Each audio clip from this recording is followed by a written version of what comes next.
Hello everyone, আজ তো ছিল 14 প্রদীপ। তাই দেখো মা কতগুলো প্রদীপ নিয়ে এসছে আর এনে আমাকে বলেছিল ভালো করে ধুয়ে শুকিয়ে রাখতে। আর এই দেখো সন্ধে হয়ে গেছে, আমি প্রদীপগুলো সুন্দর করে জ্বালিয়ে নিয়েছি। সঙ্গে কিন্তু আমার মেয়েও প্রদীপ জ্বালিয়েছে। এই দেখো সোনা মা উঠে পড়েছিল ঘুম থেকে, তো মা বলেছিল ঠিক আছে মাম্মার হেল্প করো। তো আমাকে সুন্দরভাবে হেল্প করেছে, যেহেতু বড় হয়েছে তো সব কাজেই একটু সাহায্য করতে চায়। আর দেখো এখানে যে আরেকটা প্রদীপ দেখলে ওটা যমরাজকে দেবো, যমরাজের নামে। আর সব প্রদীপগুলো যোগপুরুষের নামে দিতে হবে, আর ঠাকুরের সামনেও দিয়ে দিয়েছি। আর এই যে দেখো মা মন্দির থেকে চলে এসছে, আর মন্দির থেকে আসবার পথে আমাদের জন্য কিছু জিনিস নিয়ে এসছে। কাল তো কালী পুজো, তাই একটু সাজুগুজু করতে হবে। তো দেখো এখানে মেয়েকে দিয়ে দিয়েছে একটা চেন, আমার জন্য এনে দিয়েছে একটা চেন। আর এই যে পোলা জোড়াটা দেখছো ভীষণ সুন্দর হয়েছে, জানো তো। এটা আমি শাখা বাঁধানোর সঙ্গে পরেছি।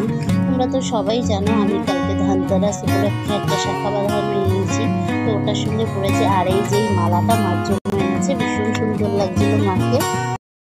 এই যে দেখো এখানে সোনা মা কত খুশি, মা ওর জন্য তারাবাতি এনে দিয়েছে।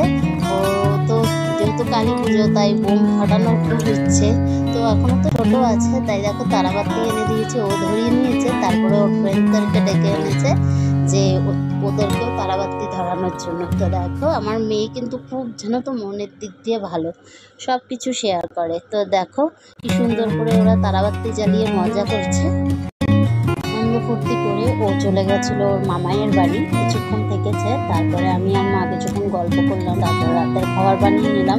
এরপর ওর পাপা চলে এসছে, আর ওর পাপা আসবার পথে দেখো কতগুলো তারাবাতি এনে দিয়েছে ওকে।